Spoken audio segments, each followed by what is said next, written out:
अंबाला में बारिश के बाद डेंगू के बढ़ते मामलों ने स्वास्थ्य विभाग की चिंता बढ़ा दी है। डेंगू को लेकर स्वास्थ्य विभाग अलर्ट नजर आ रहा है। अंबाला में डेंगू के एक्टिव मरीजों की संख्या 40 के पार पहुंच गई है। स्वास्थ्य विभाग की टीमें लगातार दौरा करके डेंगू की जांच कर रही हैं और डेंगू के लार्वा को भी चेक कर रही हैं। स्वास्थ्य विभाग की तरफ से लोगों से अपील की जा रही है कि अगर किसी को बुखार है तो टेस्ट जरूर कराएं, अपने आसपास पानी इकट्ठा ना होने दें।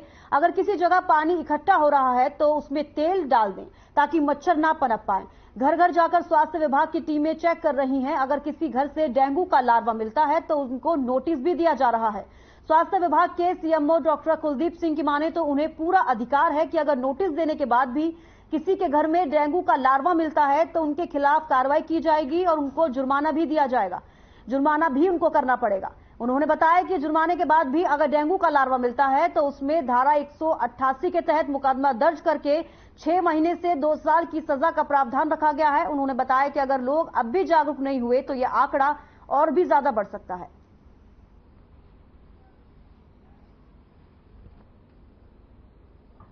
अंबाला में जो एक्टिव केस हैं इस टाइम पे लगभग 40 से ऊपर केस हैं, एक्टिव केस हैं अंबाला में। हमने उनकी लगातार उनके आसपास उनको घर में जाके उनको की काउंसलिंग की है और मैं आपके माध्यम से सभी जिस भी किसी को बुखार आ जाए, चाहे वो डेंगू कंफर्म हो या ना हो, क्योंकि चिकनगुनिया भी उतना ही है, हम टेस्ट कर रहे हैं। हमारे हेल्थ एंड वेलनेस सेंटर यानी सब सेंटर जो 5000 की पॉपुलेशन तक हमारे पास डेंगू को, चिकनगुनिया को, मलेरिया को टेस्ट करने की हमने किट्स अपने हेल्थ वर्कर को दे रखी है ताकि ऑन द स्पॉट उनका टेस्ट करके और कंफर्मेटरी टेस्ट के लिए जो NS1 एंटीजन होता है या एलाइजा टेस्ट होता है उसके लिए हम अपनी जो मोलिकुलर लैब है हमारी सेक्टर 10 में बनी हुई है उसमें भेजते हैं और वहां से कंफर्मेटरी रिपोर्ट आने के बाद ये है कि उस एरिया में एक्टिविटी हालांकि पहले स्टार्ट कर देते हैं। कंफर्मेटरी आने के बाद हम लगातार और घरों में से उसके आसपास भी 50 घर एक तरफ हम 100 घरों में अपनी एक्टिविटी दोहराते हैं और जो उसमें लार्विसाइडल एक्टिविटी है वो भी करते हैं। उसके जो और जितने भी फीवर के केस हैं उनको हम चेक करते हैं ताकि वो आगे ना फैला सकें, क्योंकि आपको जो एडिस मॉस्किटो है इसकी हैबिट है, एक डे टाइमर है, लोग इस समझते हैं दिन में मच्छर नहीं काटते, ये डे बाइटर है और इसकी हैबिट आमतौर पे भी जो पानी खड़ा हुआ है, साफ पानी है, उसमें पनपने की वो है।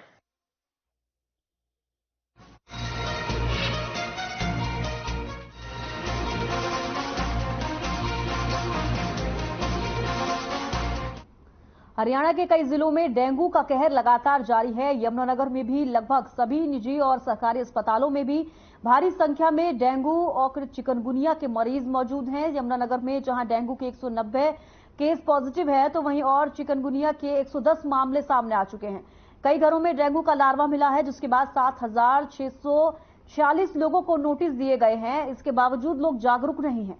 जिला प्रशासन ने अब लार्वा मिलने पर बिजली और पानी के बिलों में जुर्माना लगाकर भेजने की तैयारी शुरू कर दी है। बता दें कि यमुनानगर जिला सचिवालय में उपायुक्त कैप्टन मनोज कुमार की अध्यक्षता में स्वास्थ्य अधिकारियों की विशेष बैठक हुई जिसमें डेंगू और चिकनगुनिया पर काबू पाने के उपाय पर चर्चा की गई। उपायुक्त मनोज कुमार ने कहा कि समाज को जागरूक करना और प्रभावित लोगों का उपचार करना जिला प्रशासन की ड्यूटी है। वहीं deputy civil surgeon doctor Sushila Saini ने अभी तक डेंगू के 5612 और चिकनगुनिया के 1350 सैंपल लिए हैं, जबकि 7646 लोगों को डेंगू का लार्वा मिलने पर नोटिस जारी किया गया है।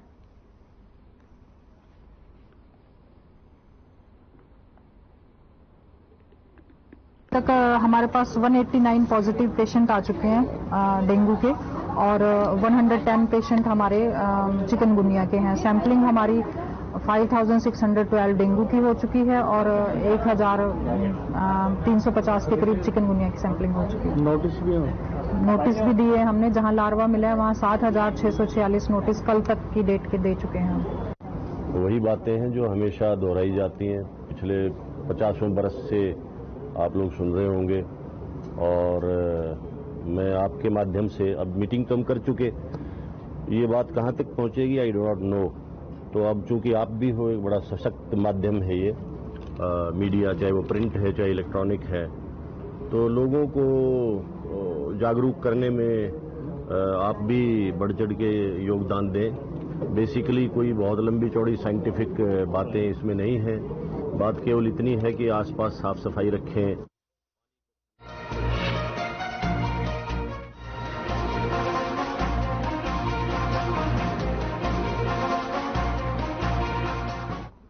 करनाल जिले में डेंगू और लार्वा मिलने के मामले बढ़ते जा रहे हैं, जो कि बड़ी चिंता का विषय हो सकता है। आपको बता दें कि जिले में अब तक 125 से अधिक डेंगू पॉजिटिव मरीज मिले हैं। वहीं 4000 से अधिक घरों में लार्वा की मौजूदगी मिली है, जहां लोगों के स्वास्थ्य को देखते हुए फैलता डेंगू का डंक घातक हो सकता है। वहीं स्वास्थ्य विभाग डेंगू को लेकर सक्रिय होने और तमाम प्रबंध किए जाने के दावे कर रहा है।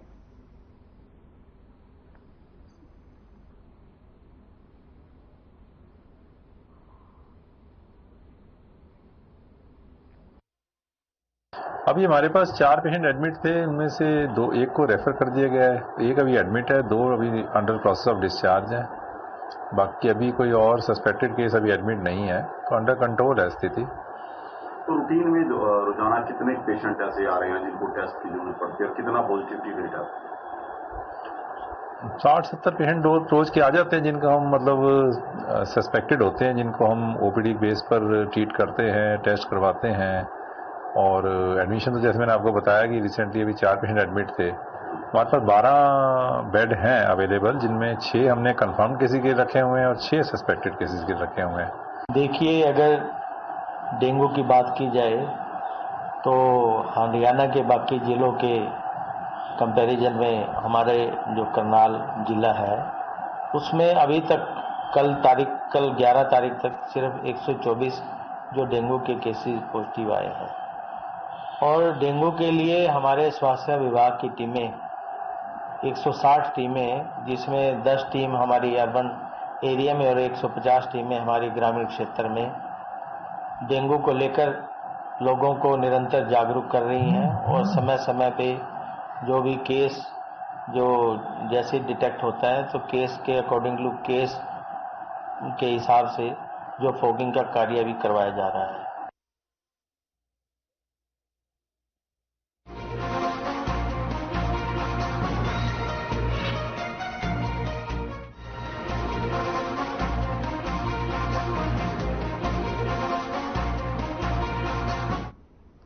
कैथल के उपमंडल गोहलाचीका पहुंचे उप मुख्यमंत्री Dushyant Chautala rice millers association द्वारा आयोजित कार्यक्रम में बतौर मुख्य अतिथि शिरकत की। वहीं उन्होंने कहा कि मिलरों आढ़तियों के सहयोग से खरीद कार्य व्यवस्थित ढंग से निपटाया गया है।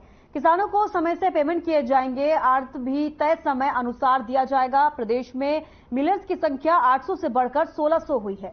मिलर्स अगर सर्वे करवाकर नक्शा तैयार करके क्लस्टर बनाएंगे तो वहां पर इंफ्रास्ट्रक्चर के लिए सरकार द्वारा 85% धनराशि देने का कार्य किया जाएगा। साथ ही कहा कि समय पर केंद्र सरकार को चावल की डिलीवरी देने वाले मिलर्स को प्रोत्साहित करने का कार्य किया जाएगा। साथ ही कहा कि पीडल से टटियाड़ा तक करीब 46 करोड़ रुपए की धनराशि से बाईपास का निर्माण किया जाएगा, जिसकी भूमि अधिग्रहण, रजिस्ट्री आदि की प्रक्रिया लगभग 80% पूरी हो चुकी है। वहीं अपने प्रेस कॉन्फ्रेंस में कहा कि जननायक जनता पार्टी ने इस बार ये फैसला लिया है कि इस बार का किसान विजय सम्मान दिवस सीकर राजस्थान, जो चौधरी देवीलाल की कर्म भूमि रही है, वहां मनाएगा।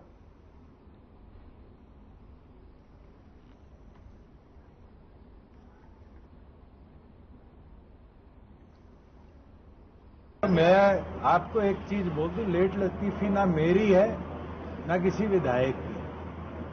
काम जो होते हैं प्रोसेस के तहत होते हैं और प्रोसेस में टाइम लगता है। कोरोना हो, किसान आंदोलन हो, कई ऐसी व्यवस्थाएं रही है और आपके यहां पर भी जो कार्य लंबित थे, आज के दिन सब पे गति है। आज मैं एक चीज जरूर बोल सकता हूं, क्योंकि कोविड काल में बहुत से प्रोजेक्ट्स में डिले आया और केवल मात्र गवर्नमेंट सेक्टर ही नहीं, प्राइवेट सेक्टर में भी आया।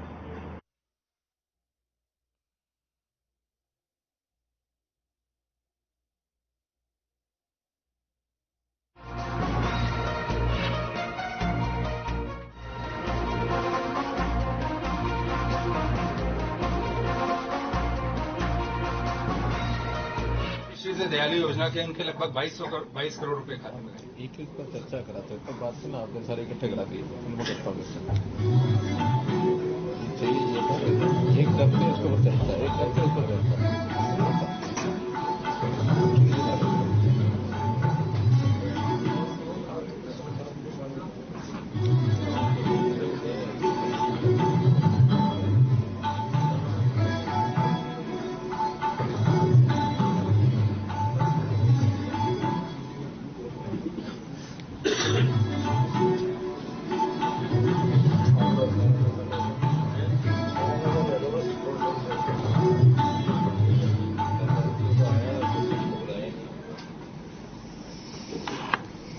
अब मैं माननीय मुख्यमंत्री जी से जो आज के विभिन्न प्रकल्प हैं जिनका उनके कार्यक्रमों द्वारा शुभारंभ हुआ है उसके विषय में संबोधन के लिए अनुरोध करता हूं।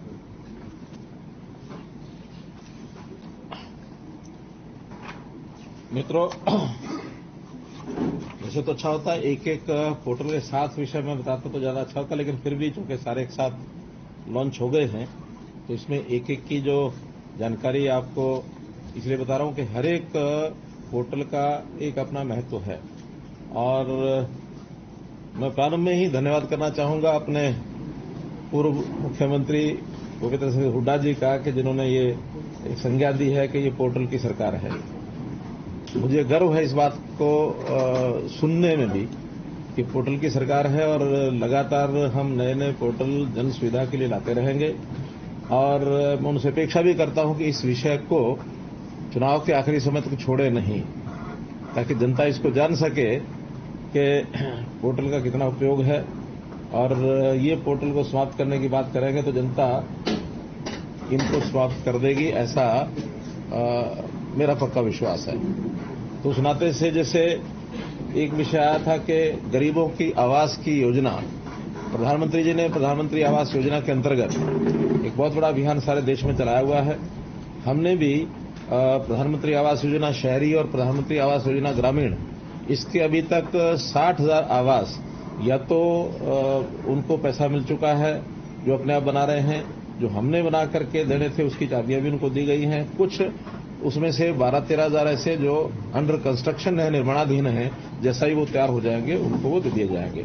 लेकिन इसके बाद भी मांग अभी भी ऐसे गरीब परिवारों की है कि जिनको सबके सिर पर छत नहीं है। तो हमने अपनी योजना में ये तय किया कि हम 1 लाख नए मकानों को या सस्ते प्लॉट्स ऐसे गरीब परिवारों को देने के लिए उपलब्ध कराएंगे जिनकी आय 1,80,000 रुपये वार्षिक से कम है। तो ऐसे योजना में बहुत जल्दी 4 जिलों में पंचकुला, गुरुग्राम, सोनीपत और फरीदाबाद, इसमें फ्लैट देने की योजना हमारी है। तो उनको फ्लैट दिए जाएंगे और बाकी स्थानों पर फ्लैट अथवा प्लॉट, क्योंकि बहुत से एरियाज ऐसे हैं जिसमें प्लॉट्स भी दिए जा सकते हैं, थोड़ा कम कीमत में प्लॉट उपलब्ध हो सकते हैं, फ्लैट भी दिए जा सकते हैं। लेकिन ये 4 शहर ऐसे हैं जिसमें प्लॉट्स देना व्यवहारिक नहीं है, क्योंकि गुरुग्राम हो अथवा फरीदाबाद हो, सोनीपत हो या पंचकुला हो, यहाँ जमीनों के रेट बहुत हाई हो गए हैं और ऐसे परिवारों को फ्लैट देने में फिर भी फिजिबिलिटी ये बन जाती है। तो इस प्रकार से एचएसवीपी के द्वारा ये सब आवास कॉलोनियां बनाई जाएंगी। तो उसके लिए अभी तो हम उनकी एक प्रकार से डिमांड इस पोर्टल पर मांग रहे हैं, जो पोर्टल आज शुरू किया गया है, कि किनके यहाँ अपना मकान नहीं है और किनको उसकी आवश्यकता है, ताकि उस आवश्यकता के हिसाब से कितनी आवश्यकता किस जिला में, किस जिला केंद्र पर, अब ये शहरों के लिए है तो शहरी क्षेत्र के अंदर कहाँ की कितनी डिमांड आएगी। आज तो केवल उसका एक पोर्टल ये बनाया ताकि डिमांड हमें मिले और हमें इसकी योजना बना सके। हमने कई जिला केंद्रों पर जमीनें आइडेंटिफाई कर ली हैं, कम से कम 5 एकड़, इससे ज्यादा जितनी आवश्यकता होगी उतनी उपलब्ध करवा दी जाएगी। इसी प्रकार दूसरा जो पोर्टल है जिसकी तो इसका ब्रोशर लिंच करना है, तो फिर इसके बाद में डिस्ट्रीब्यूट भी कर देना। और भी है कि एक ही ब्रोशर है? नहीं, और किसी उसका तो नहीं है, सारे इकट्ठा करना है।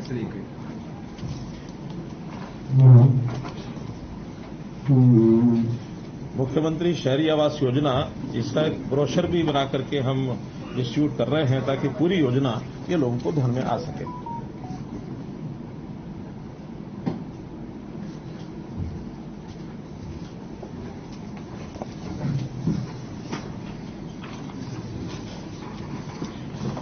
दूसरा जो पोर्टल प्रारंभ किया गया है वो है नो लिटिगेशन पॉलिसी, और वो भी एक विशेष क्षेत्र के लिए है। जैसे पिछले दिनों में अपने को मालूम होगा कि कासण की जो जमीन, उसका एक विवाद बहुत पुराना, मेरा ख्याल 2000, ये अधिग्रहण की सूचना इसकी कब की गई थी? 2011 में की गई थी, लेकिन लिटिगेशन चलते चलते और इस समय तक उसका फैसला नहीं हो पाया था।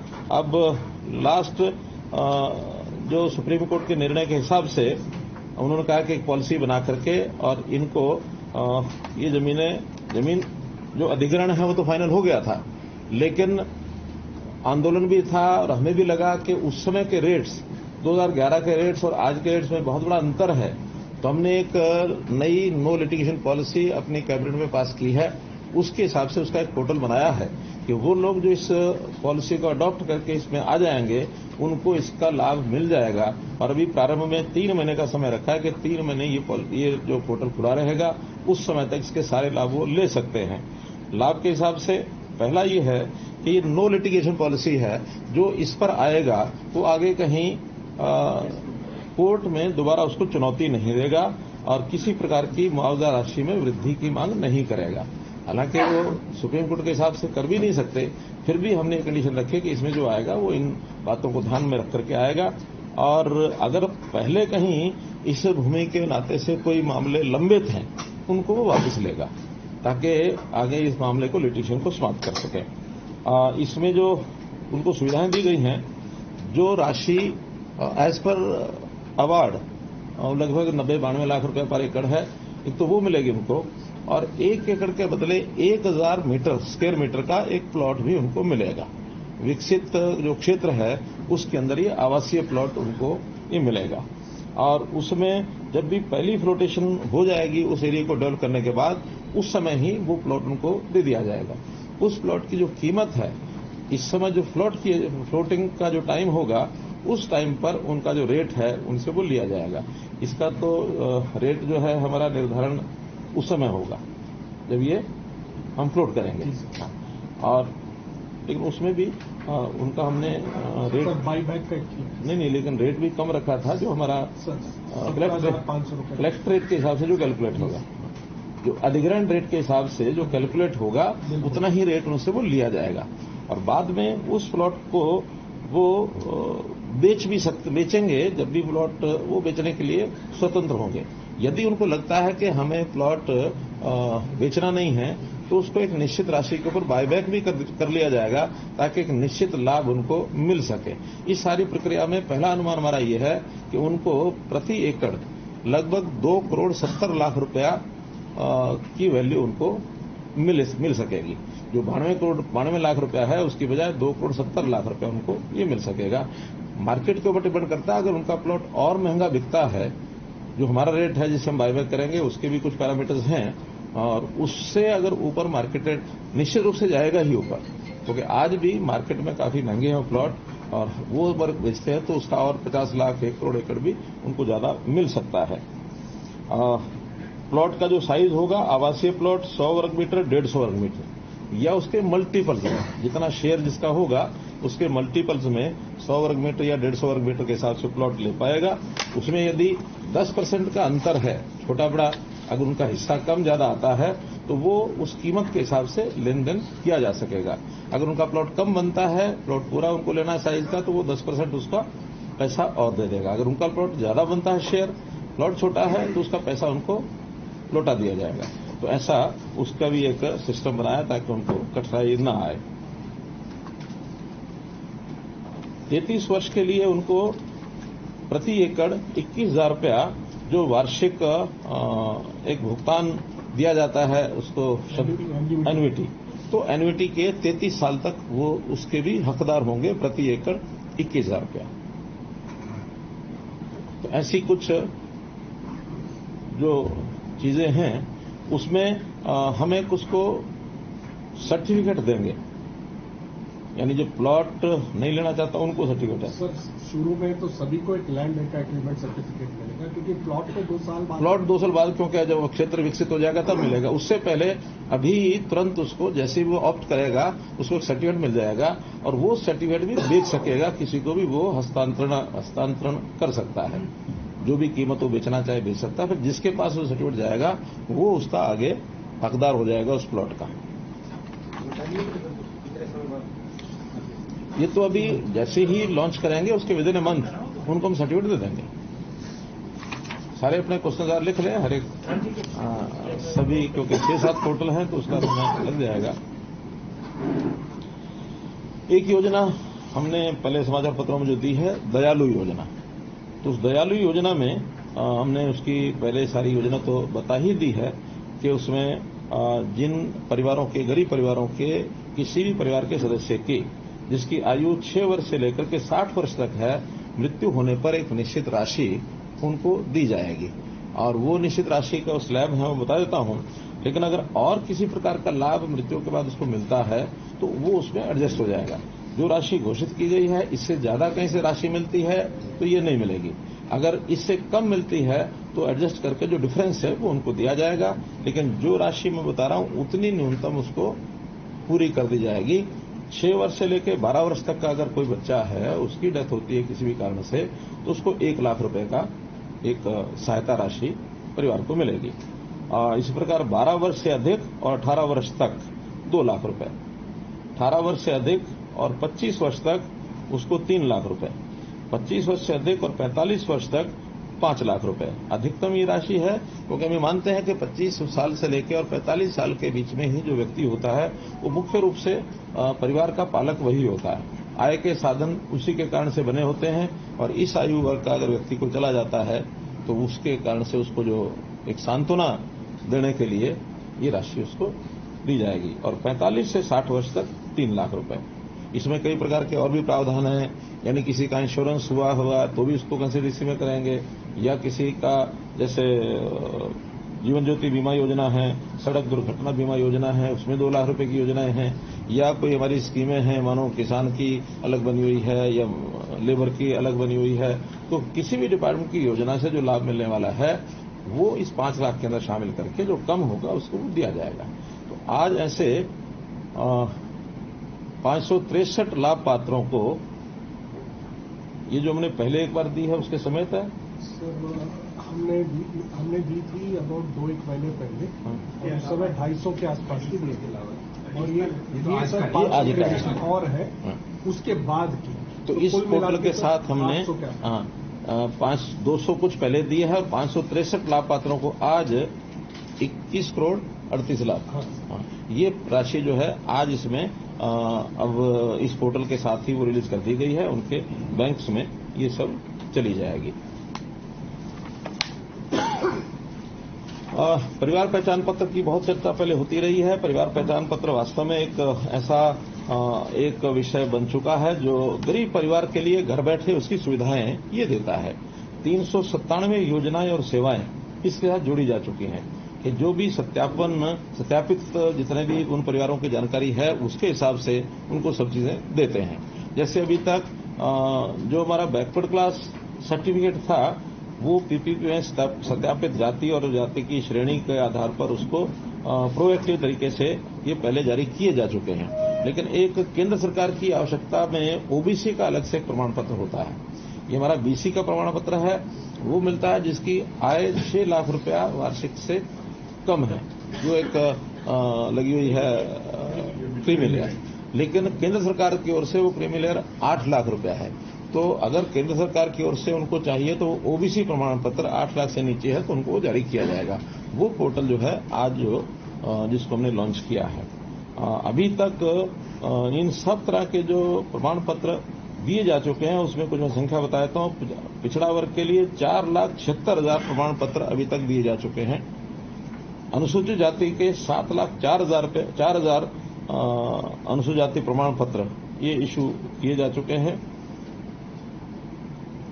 ये सारी प्रक्रिया एक प्रकार की फेसलेस और पेपरलेस, ऐसे एक पारिवारिक आईडी केवल उसको डाउनलोड नहीं उसको दर्ज करनी होती है और जो प्रमाण पत्र चाहिए उसको दबाएगा तो उसको अपने आप सत्यापित वो जो मिल जाता है प्रमाण पत्र। यानी कोई भी प्रमाण पत्र देने के लिए जो प्रक्रिया है कि पहले स्वघोषित जाति जो भी है उसकी वो पहले ली जाती है, बाद में उस सारे डाटा को हम पटवारियों को भेज देते हैं और पटवारी उसको सत्यापित करके हमको लौटाता है तो सत्यापित जाति को उसकी दर्ज हो जाती है। क्योंकि एक बार कोई जाति है तो दर्ज होने के बाद हमेशा हमेशा उस परिवार को काम आती रहती है।